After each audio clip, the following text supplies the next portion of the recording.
Hey there, what a day it's been. A lot of news to unpack, so let's get started.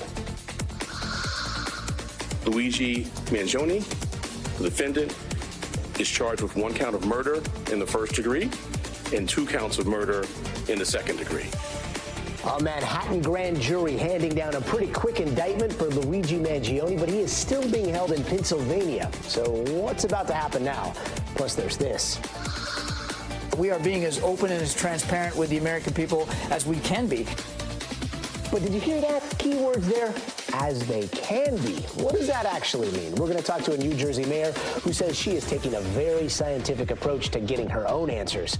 And you know those 2 NASA astronauts stuck in space? Well, their return trip home is now scheduled for March. And here's a sign of what's to come in the future of medicine. A woman from Alabama is now living with a kidney taken from a genetically modified pig. First, she sat me down. She said, Tawana, I may have you a kidney. I said, what? And she said, yeah. She said, but it's not a human kidney. It's a pig kidney. Wild, right? And we're about to get into that and so much more. I'm Gadi Schwartz, and this is Stay Tuned Now.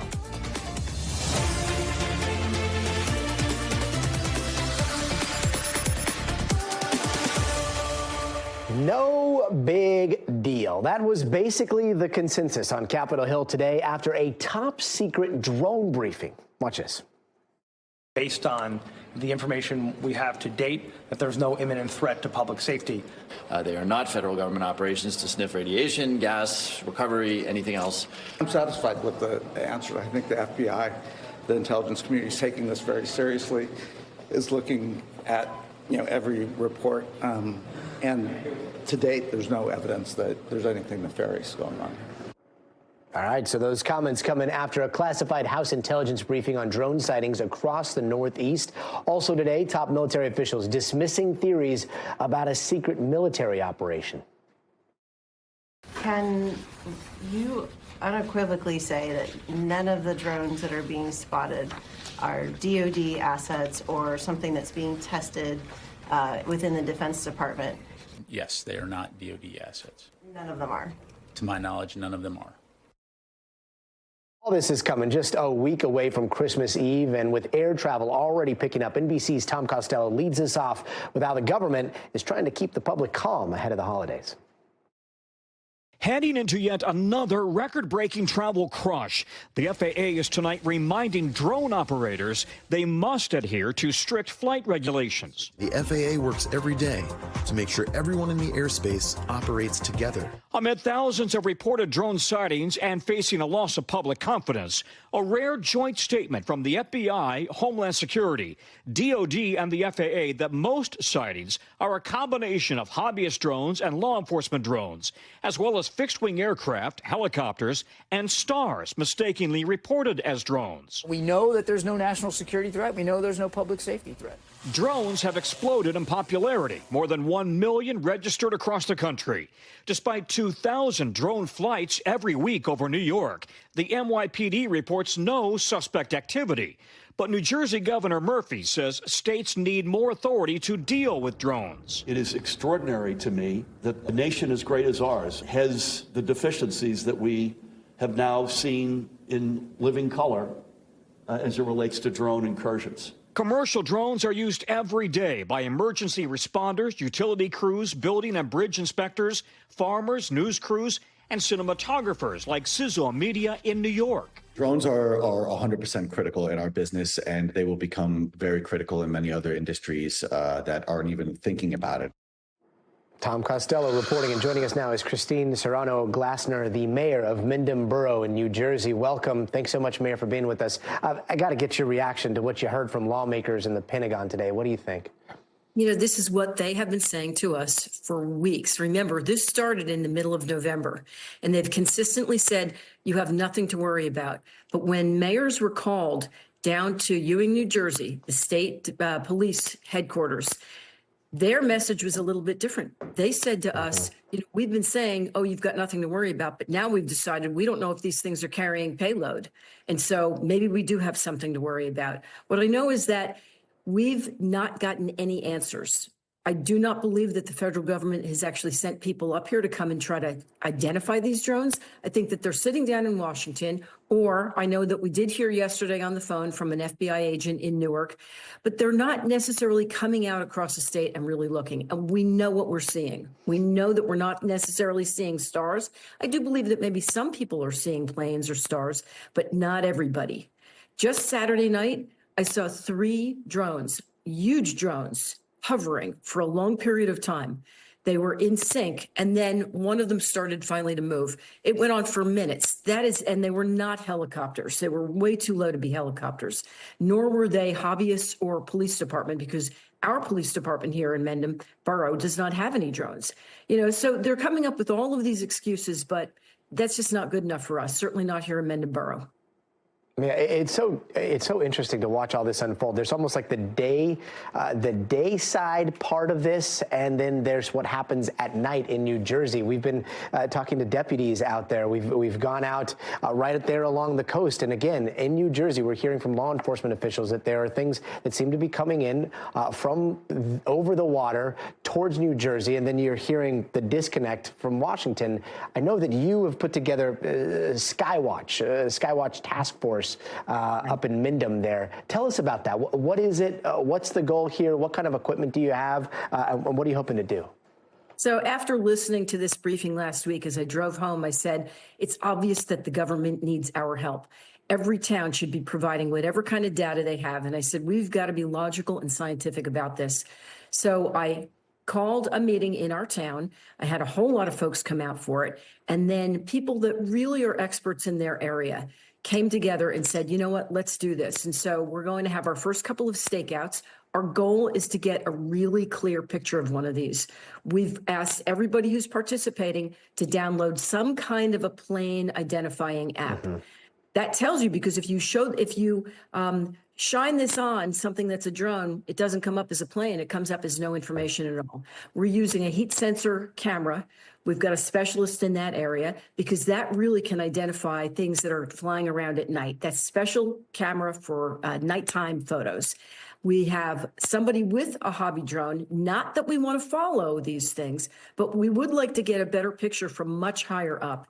And we've got some data people that are going to help us track this. So we've got folks all over town, because what we want to see is everybody seeing the same drone. So we're going to try to pinpoint this on a hot map and really collect data, collect as many pictures, collect as much video, but we're going to try to make it as clear as possible. And then we're willing to share all of our information.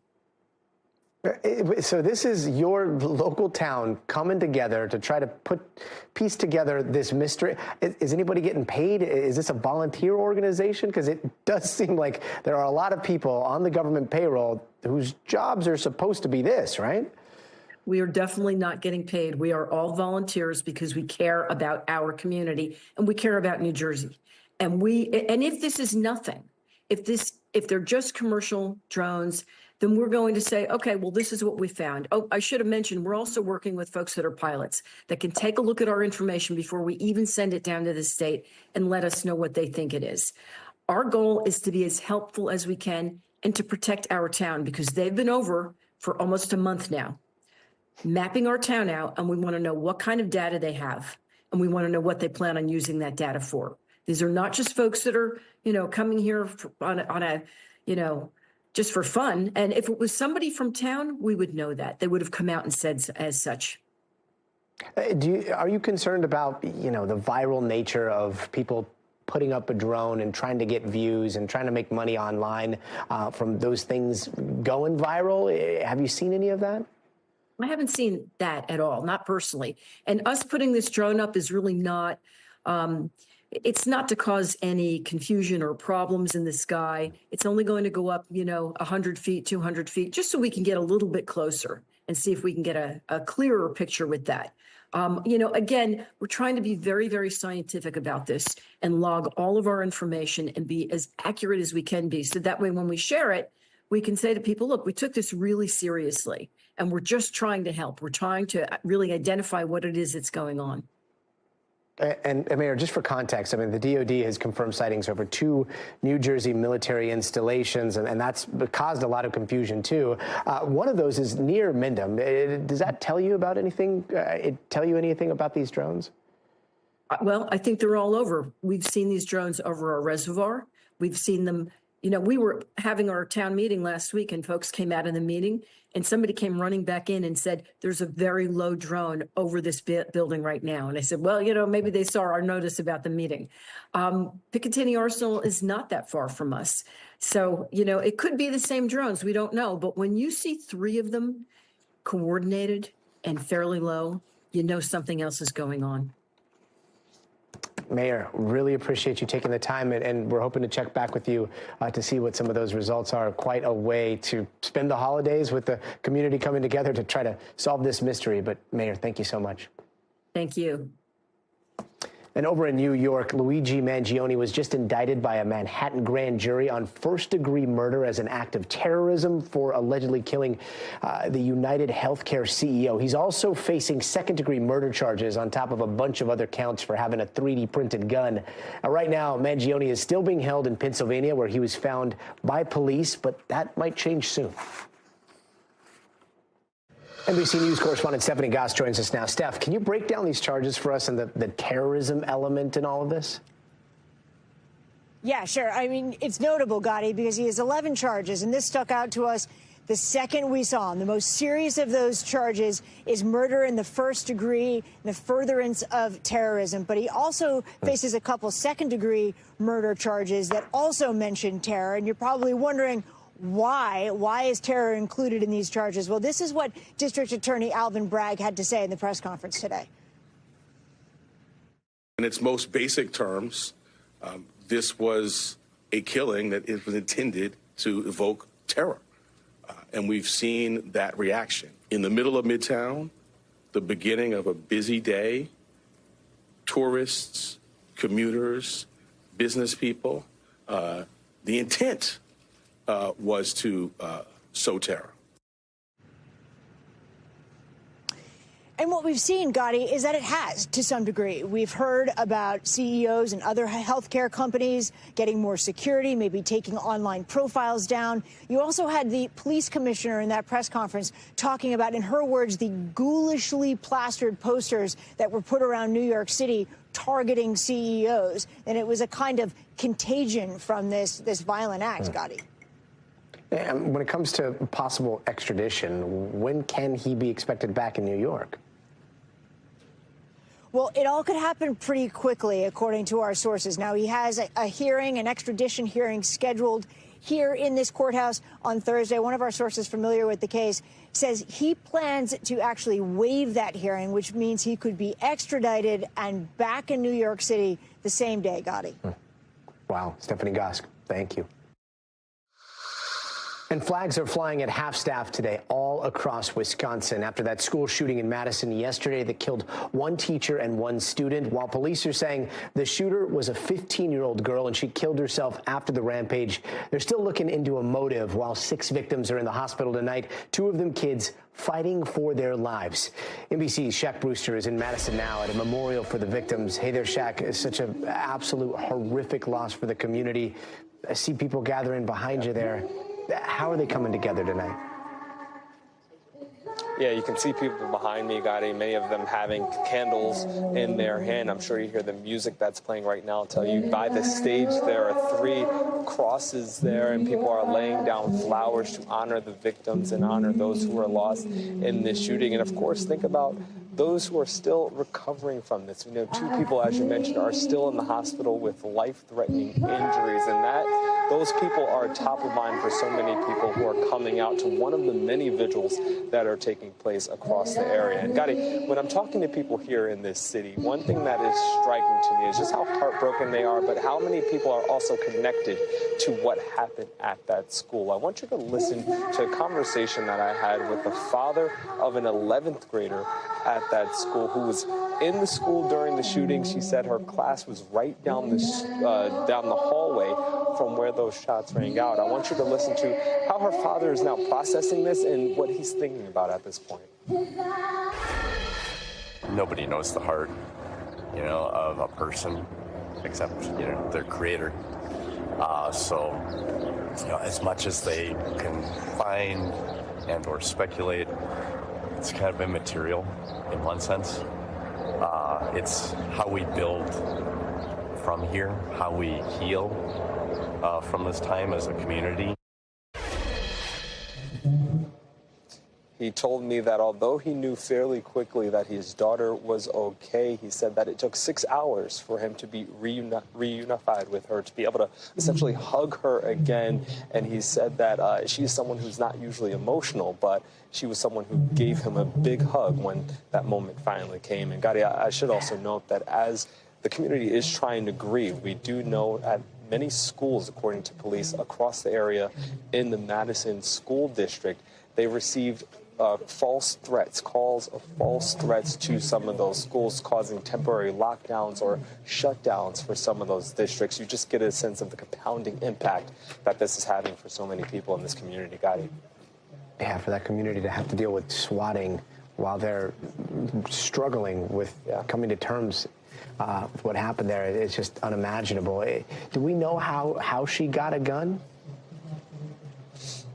That is still definitely the focus of the investigation, Gadi. We know that investigators have spent lots of hours with the suspect's father. They say the parents have been fully cooperating in the investigation. We also know that they're looking to see what they can find from a motive here. They searched the parents' home, or the home of the suspect's parents yesterday into the night. They say that they're talking to witnesses, talking to classmates about the possibility that this shooter was bullied in school. They say that they're also going through social media, specifically documents that are being shared, frankly, unverified documents being shared online widely that are purported to be from the suspect. The chief today acknowledging that they're doing what they can to identify those documents and to try to verify or see if they're authentic or otherwise.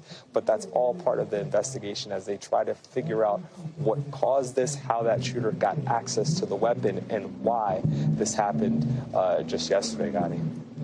Yeah, meanwhile, that crowd right behind you focusing on what is most important, remembering the victims and hoping those that are still in the hospital pull through. Shaq Brewster, thanks so much for joining us, brother. And this is a big story in San Francisco today. A tech consultant has been found guilty of second-degree murder in the killing of Cash App founder Bob Lee last year. Now, the verdict stirring up strong feelings from the families of both suspect and victim. We're happy that Nemo Money will not be on the streets and no longer has the opportunity to harm anybody else in this world. I know my son, and he never does that. So, but this is not a fair trial, and we will stand and we will continue. And you just heard from Bob Lee's brother and then Nima Momini's mother, the man convicted of killing Lee.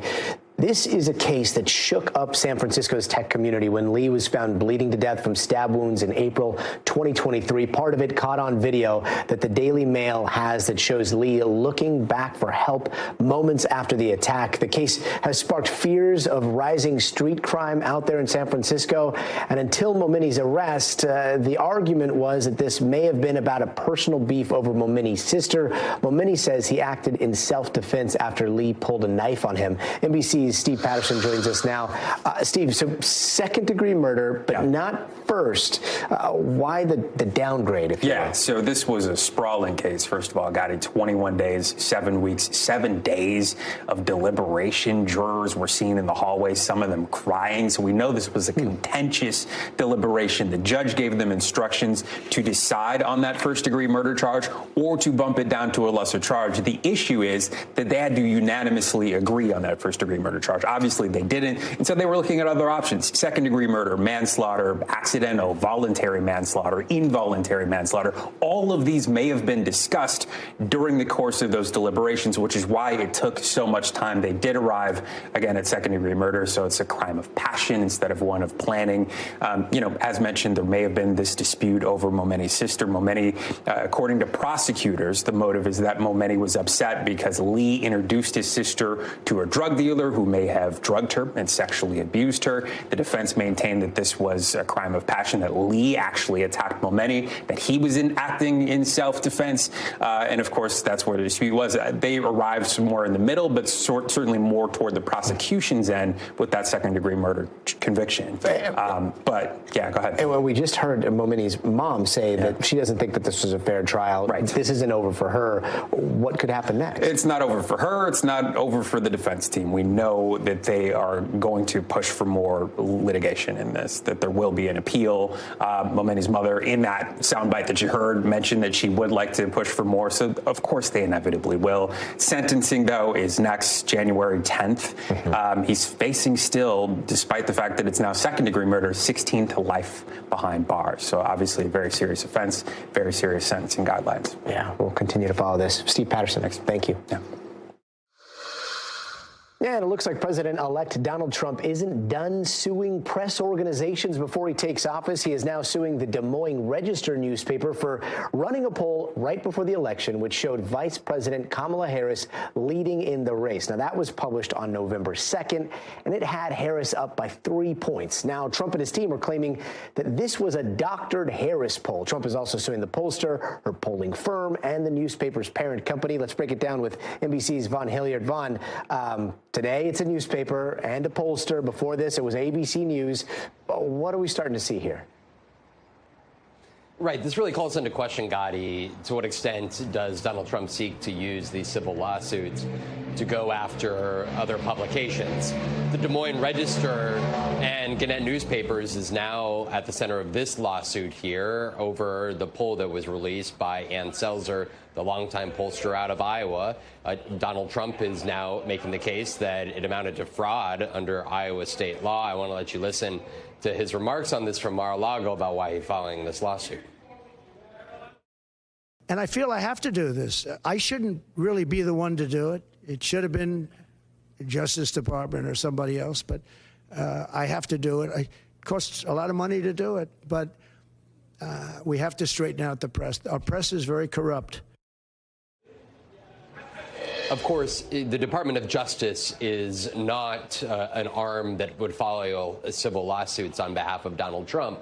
But for the incoming president, this is a clear rebuke of press organizations. Of course, there is no evidence that there is tampering by the pollster in Iowa to try to defraud Donald Trump's campaign in the days leading up to the 2024 election here. But after that $15 million settlement that ABC paid out to Donald Trump to settle his defamation case here, there are serious questions about other lawsuits that the incoming president could seek to file against other news organizations. And Von, what's the paper saying about this? Yeah, this is for the Des Moines Register. Obviously, this is a big case if a judge were to see it through. The Des Moines Register, in a statement, in part, they stood by and noted that the pollster acknowledged that her sample was off and that the poll that she had put forward did not match the ultimate results out of Iowa. At the same time, they were very explicit, quote, "We stand by our reporting on the matter and will vigorously defend our First Amendment rights." The bar is obviously very high in any defamation suit like the one that ABC faced against Donald Trump. And there are still many legal experts that question what ultimately went into the decision for ABC to settle that defamation suit. And so I think that this is going to really bear out in ways that are unseen here at this point in time in the months and years ahead, with Donald Trump coming back into office and clearly a very deep, visceral opposition to mainstream news organizations that have long attempted to question him and hold the office of the president to account. It's going to be a serious question mark here in the months ahead what this relationship looks like between the press and Donald Trump. Gadi? Yeah, quite the collision between the court of public opinion and like the actual civil court. Von Hilliard, thanks so much. And now for all the legalities, let's bring in NBC News legal analyst Danny Savalos. Danny, this lawsuit, does it have teeth or is this a lot more bark than bite? Yeah, this is a creative application of consumer protection law because this is not a defamation lawsuit. There's all this talk about defamation. ABC News was in the news settling a defamation case. That's not what this is. Essentially, the Trump complaint filed in Iowa alleges a bunch of things that the defendant pollster got wrong, and then brings a claim for a violation of Iowa's consumer protection law, which prohibits, as do many states, and these laws, by the way, are really great for plaintiffs normally because they're very expansive and they generally prohibit any kind of deceptive practice that causes harm. And that kind of wording is so broad, a lot of things fall within these consumer protection laws from state to state. Some are better than others. Iowa's is like many other states. It has such a law, and it gives a private right of action to someone for suing. But here's the thing. A couple problems. What's the harm? So even if this was an intentionally deceptive poll, which they would have to prove, what was the harm? Donald Trump won Iowa by quite a large margin. He ended up being president. He didn't really lose anything. He might argue that he almost lost because the polls indicated that he was behind Harris. But even that is kind of a stretch legally. And don't get me wrong, I love a good lawsuit. I'm just not seeing this being a particularly strong on the elements, politics aside, strictly on the elements. I mean, it almost sounds like, and again, forgive me for just blurting out what it sounds like, but it almost sounds like this isn't defamation. This is more like like lemon laws. You know, when you get sold a car and you're like, this car is a hunk of junk. I've got my consumer protections. Is that right? Is that kind of what this boils down to? Yeah, that's exactly right. And in fact, even the complaint goes through what I think are some gymnastics to describe the product, product or services that were allegedly deceptive as being the polls themselves. But polls are not like vehicles, like lemon laws, like cars. They're not a product that you buy and then expect to work a certain way. And you don't really purchase a poll the same way you do other products. You buy a newspaper, you scroll through your phone. Probably none of us paid a nickel to find out what Ann Selzer believed was going on in Iowa with Kamala Harris being so far ahead. We probably all got it for free, and I guess we're consumers, but I still don't see what the harm was to Trump. Trump said in that sound that he's paying a lot of money for this lawsuit. Normally, cases like this are on a contingent fee, meaning the plaintiff's attorneys invest in it. But that tells me that I don't think Trump could find a plaintiff's attorney who was willing to take it on a contingent fee. In other words, for a cut of the recovery. I think instead he's got to pay out of pocket for this lawsuit because I just don't see it as being a big moneymaker for lawyer or Trump. And I mean, he's going to have a lot to do come January 20th. Like, how does it work on a practical side when this is in consumer court or this is in civil court? And, the president of the United States needs to testify or possibly, I don't know, walk into this local court. Does this need to be wrapped up before he takes office? No, not at all, actually. When it comes to civil cases, they're a lot different than criminal cases. I often tell this to clients. Once you sign up and the complaint is filed, the next time you show up, you might be, a deposition in a year and a half, maybe 2 years. And that'll be like the first time you show up on your case in a civil case. There's no constant coming in and out of court on hearings and motions. It's just not the way civil court works. So we already know from precedent that Bill Clinton can be subjected to depositions while he's in office. That precedent we're all very aware of. So there's nothing wrong with Donald Trump as a president plaintiff pursuing a civil suit. And if he has to sit for a deposition, well, he filed the lawsuit. So can't complain too much about that. Yeah, and real quick, if we could talk about the other lawsuits. I mean, how big of a deal is it that ABC settled for $15 million in that defamation suit? And I mean, could they have kept fighting this? Yeah, I only can analyze this from the perspective of a lawyer and not really the business decisions that ABC might have made, because sometimes a defendant will offer the cost of litigation. We call it nuisance value. In other words, we don't think we did anything wrong as a defendant, but here's X amount of money because we think that'll be enough just to make you go away. $15 million is not nuisance value. That's showing that, to me, that indicates that ABC as a defendant had the interest in resolving this, and they put real money on it to make the plaintiff go away. That's what I would take away from this. Obviously, I don't know the intricacies. I don't know the legal decisions. A lot of them we may never know. But this was something that it seems like ABC needed to get done and needed to get done quickly. Why? That's for them to tell us. Yeah, that definitely seems like the ballpark. Danny, thank you. And don't go anywhere. We are just getting started. Up next, another twist in the Gilgo Beach killings. A suspect tied to a string of murders years ago is now being charged in the death of a 7th woman. Plus, an NBC News exclusive goes inside the dark world of fake weight loss drugs, taking you along on a police raid of a clinic that's fooling patients into thinking it's the real thing. But it's all part of a larger issue. Hey, welcome back. Dozens of cars smashed on a well-known bridge. That's coming up. But here are some of the other headlines that we're watching tonight. A suspected serial killer, Rex Heuermann, was charged with a 7th murder today in New York. He's known as the Gilgo Beach serial killer, and prosecutors say a hair belonging to the suspect's wife or daughter was found near the victim's remains. She was a 24-year-old escort who went missing back in the year 2000. Vice President Kamala Harris is making some rare comments today. That's the first time since her election loss. At a community college in Maryland, she urged her supporters to stay in the fight. The remarks were her longest since being beat by Donald Trump.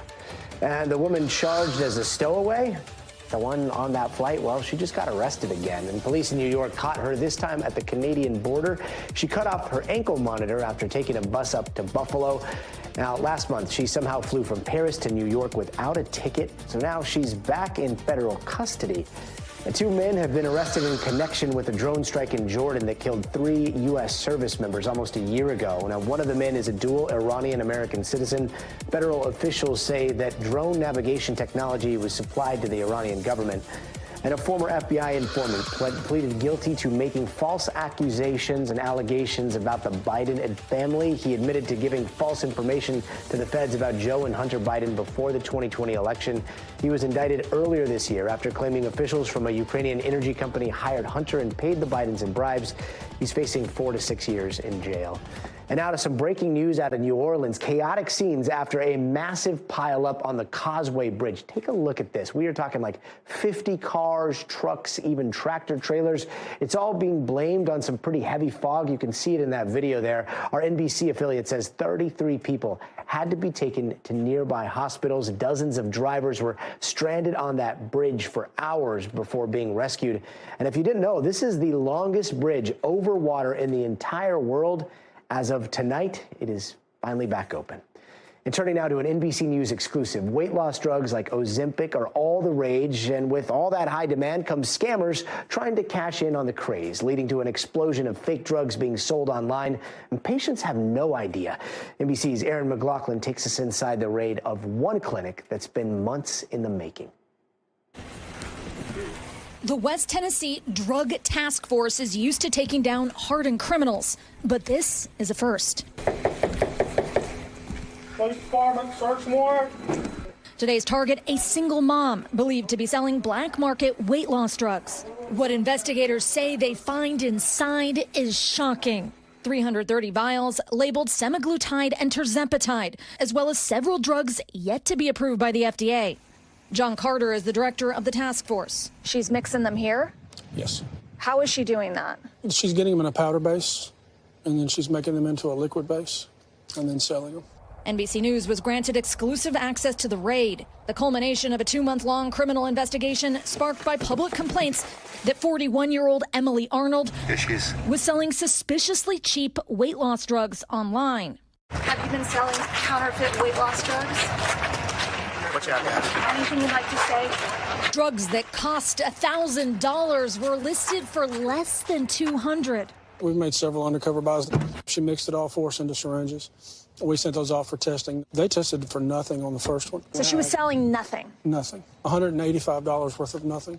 The second one, however, does appear to be legitimate. It was a good counterfeit? A good counterfeit, yeah. Arnold has been charged with 4 felonies and a misdemeanor, including impersonating a licensed professional. Her attorney tells NBC News she will plead not guilty. Investigators allege Arnold's illicit business went beyond this one house, and that the vials she was mixing herself were also being sold to unsuspecting patients elsewhere. Investigators just served a warrant to this wellness clinic. They're alleging it's one of Emily Arnold's many customers here in Tennessee and possibly beyond. Investigators say they traced over 350 vials found at 2 wellness clinics back to Arnold. The owner of those clinics, who hasn't been charged, told them she believed Arnold was selling legitimate drugs. Are you going to notify your patients now that you know? Absolutely. According to investigators, the clinic's owner said they would buy from Arnold when their supply ran out. Their patients had no idea that they were being given black market drugs. They had no idea. That's shocking. If I'm a customer or a client, I'm going to be angry. If you're a weight loss patient, how do you have confidence in what you're injecting? You don't. Experts point to a growing and potentially harmful wave of black market weight loss drugs, driven by high prices and a nationwide obesity epidemic. The question, just how many illicit operations are out there?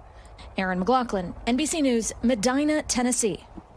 Yeah, such a good question. Great investigation, Aaron McLaughlin. Thank you. And coming up, there's a bit of he said, she said going on in the case of the Menendez brothers as their family members try to get some FaceTime with LA's new district attorney, what both sides are saying just weeks before a key court hearing. But first, you gotta see this. Say hello to the Pit diaper. No, this is definitely not something to add to your baby registry. It is made for concert goers, created by Liquid Death in partnership with Depends. Now you never have to leave the pit or worry about leaks ever again. Powered by Depend Guards, the Pit diaper locks away recycled Liquid Death mountain water, flavored sparkling or iced tea, and helps neutralize odor instantly. Oh, delightful. It is reusable with the promise of all show protection and no need to leave the front of the stage. You might think it's a joke. I do too, but not everybody does. $75 is how much it's being sold for, and it is sold out. We don't know how many were actually made or when they're going to be back in stock, but we do know one thing. They're saying one size fits all. We'll be right back. Hey, welcome back. A lawyer for the Menendez brothers is talking about why a possible release is less and less likely now. But first, here are some of the stories we're following out in the West. Now, this started with a call about a reckless driver, possibly drunk out here in Los Angeles yesterday, and it ended a couple of hours later with a police standoff. In fact, the suspect wouldn't get out of the car. Eventually, they did get him out of the driver's seat, and then LAPD tackled him. They haven't released the driver's name or what charges he is facing, but he has gone to jail. And this one is just an absolute horrible tragedy out of San Diego. 3 huge dogs attacked and killed their owner at a park. Witnesses say the dogs also turned on the owner's 4-year-old son, but people were able to jump in and save him. Those dogs were caught after Friday's attack, and they have since been put down. And the federal judge who presided over Hunter Biden's tax fraud case is being sued for, get this, hosting a party at his house where underage drinking led to an alleged assault. Now, this happened sometime in 2023, according to the suit, and it's unclear whether the judge or his wife were at home during the time of all of this, but the judge has not responded to the lawsuit. And a new twist in the Menendez brothers case tonight. A lawyer representing dozens of family members who support their release says the new DA is refusing to meet with them to hear what they have to say. NBC's Laura Jarrett has more on what this could mean for their case.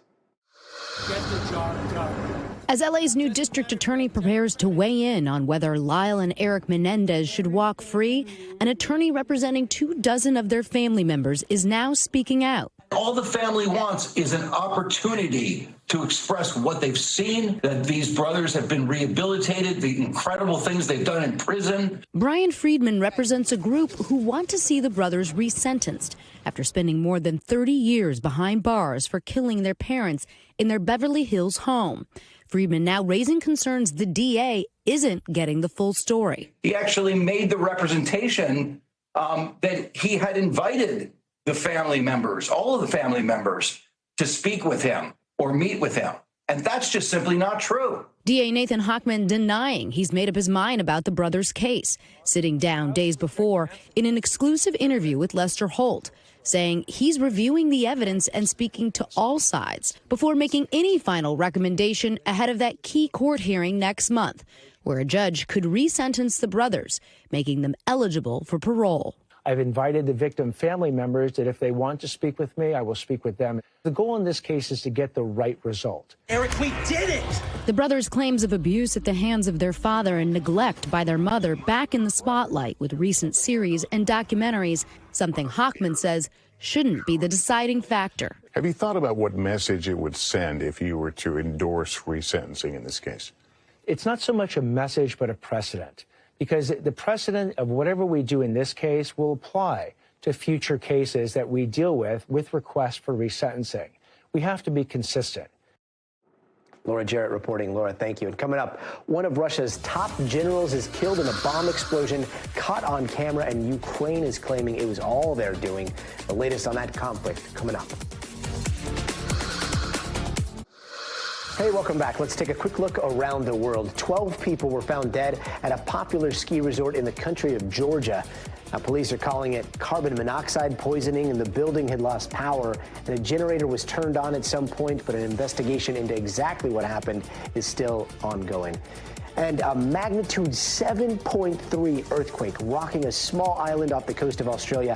At least 14 people are dead. I mean, these images are incredible. Phone lines are down, the power is out, the main hospital is seriously damaged. Rescue efforts are underway because people are still thought to be trapped in a lot of that rubble there. And if you were in ancient England about 4,000 years ago, there are chances that you might have been eaten by your enemies. That's what researchers have been working on. They are saying that based on some new analysis on bones with scars usually found in butchered animals. Historians say they think after battle, warriors would eat their enemies to dehumanize them. And the Pentagon says some North Korean soldiers have been killed fighting for Russia in their war with Ukraine. More than 10,000 soldiers from the north have been deployed to Russia since October. Their deaths are thought to be in the hundreds. And tonight, Ukraine says they killed one of Russia's top generals in an intense blast in Moscow, and that moment caught on dashcam video. Now, the general was walking out of the building when a bomb went off. It was hidden inside of an electric scooter, and NBC's Hala Garani has more.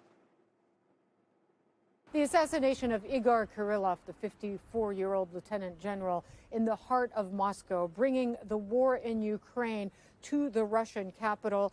The Ukrainian security services tell NBC on background, because they're not allowed to speak publicly about it, that in fact it is that Ukrainian unit that mounted this very bold and brazen assassination just 4 miles from the Kremlin.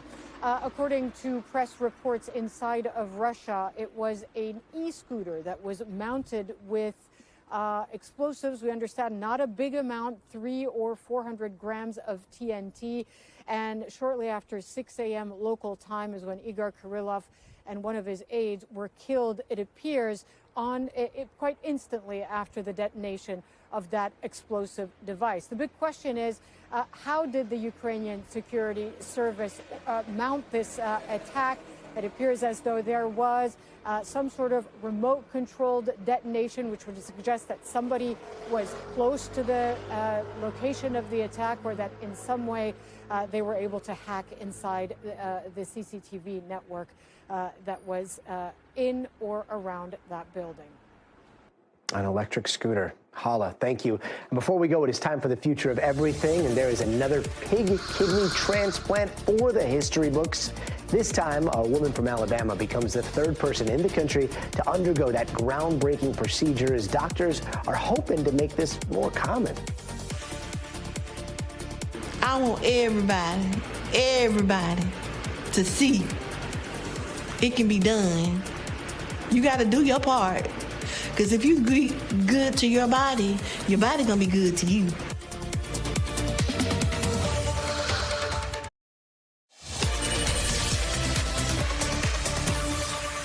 I know, of course, you have heard some of the social media, some of the conversations worrying about your health and weight. Is there any message to those folks? Hey, we're feeling good, working out, eating right.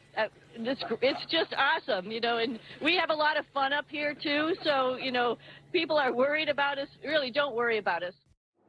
Don't worry about us, and we've got a Christmas hat on. Those are the words from astronauts Sunny Williams, stuck on board the I.S.S. with her travel partner Butch Wilmore, who both now have to wait even longer to come home. We are talking late March at the earliest. Former NASA astronaut Leroy Chiao is here to talk all things space. Thanks so much for being with us, Leroy. This was a mission that went from days to weeks to now 9 months. I got to ask, what does that do to a human body? Well, sure. I mean, it's no secret that being in space has its challenges for health. And so we have developed countermeasures that work pretty well. Exercise is the biggest one. You exercise, it helps take care of your muscles, your bones, your cardiovascular system. The big unknown is you are exposed to more levels of radiation when you're outside of the atmosphere. But for Sonny and Butch, they're well within their limits, I believe, based on their previous travels to the I.S.S. And of course, it's a little bit of an inconvenience. But, astronauts like to be in space, and it seems like they're doing great. And so their return, it seems, has been delayed a few weeks, but that's not really that unusual. The traffic model is pretty complex of vehicles arriving, vehicles departing. There might be a technical issue here and there, but by and large, they're on track, so they're going to be okay. How much of their day these days is spent working out? Oh, well, typically we work out about 2 hours a day aboard the I.S.S., doing both cardiovascular and resistance exercise to mimic weightlifting type things to take care of all the issues that I talked about before. But like I said, the one thing that we can't really control is the radiation exposure. Now, you're still under the Van Allen belts. You're still under the radiation belts in the magnetosphere, so you're still protected from the bulk of the radiation from the sun and the galactic cosmic radiation. But that is something that kind of is in the back of your mind. And we know that NASA is getting ready to retire the International Space Station by 2030, but we are planning to have humans up there, up in low Earth orbit with maybe commercial space stations. How do you see the future post-International Space Station here? Sure. Well, the plan is, of course, to deorbit the ISS somewhere in the 2030 timeframe, and then relying on commercial space stations, which hopefully one or more will be online by then. There are a few companies receiving NASA assistance and funding and helping to develop those efforts. And so hopefully at least one of those efforts will be available, and we'll have a destination for NASA astronauts to travel to once the ISS is deorbited. Leroy Chow, thanks so much for joining us tonight. My pleasure. Thank you. And for just the 5th time ever, a person in the United States has been given an organ from a genetically modified pig. This time, an Alabama woman is recovering after receiving a pig kidney transplant, and the operation, life-changing. It freed her from 8 years of dialysis. But her story goes back even further. In 1999, Tawanda Looney donated a kidney to her mom. Little did she know that several years later, she would be the one needing a kidney as well. A few weeks ago, the 53-year-old received a kidney from a new kind of genetically modified pig. She's currently the only living person in the world with a functioning pig organ. And here's how she was feeling 8 days after the operation. It feels great to feel the energy, the blood flow of the kidney. What do you want to do for fun? Ooh, shop, go Disney World, go to the movies when I want to. I hope she's doing all of those things. The medical world is going to be watching so closely, because if all goes well, these transplants could become more common. Joining us now is NBC's Dr. Akshay Syal. Dr. Syal, I mean, it's so inspiring to see her there, but then also you're sitting there worried about her. How's she doing right now? I mean, how brave is she, Gadi, that not only in 1999 did she donate a kidney to her mom, and then, fast forward decades later, she's becoming one of the first to receive this genetically modified organ. So major kudos to her. But Gadi, so here's what's new this time. So this, whenever we're transplanting organs, we watch for a couple things. First, is it going to work? Is the organ actually going to function as it should? But secondly, and the one that we really watch for closely, is the body that is receiving the organ, is it going to reject it? Right. Because the body sees transplanted organs as foreign. And so what we're doing is, first of all, the reason we're looking at pig transplants in the first place is because there's such a big shortage of organs in this country. It's about 100,000 people on the waiting list for organs in general at any given time. But what they did this time around, Gadi, what's new here today, is that this pig organ that they took, they put 10 specific mutations in it, 10 little gene edits that the company who's sort of behind all this has done, with the hope that the body doesn't reject it as much, and with the hope that it forms less blood clots and just works altogether overall better. So that's what we're going to be watching for. So they're genetically modifying this pig to be almost more human, or to be more compatible with the human body? To be more compatible, exactly, yeah. Yeah, and I don't know if a lot of people know this, but the company that's behind this, they essentially have this farm where they're raising these pigs for the sole intention of being organ transplant donors. And I know this comes with so many risks. I mean, do we know how she's doing, how her body is acclimating to that organ? So the video you saw in there, she was doing really well in that video, but since that video has been published, or since that video has been filmed, she's actually back in the hospital at NYU. They have noticed, she did have some levels of antibodies that could signal a form of rejection.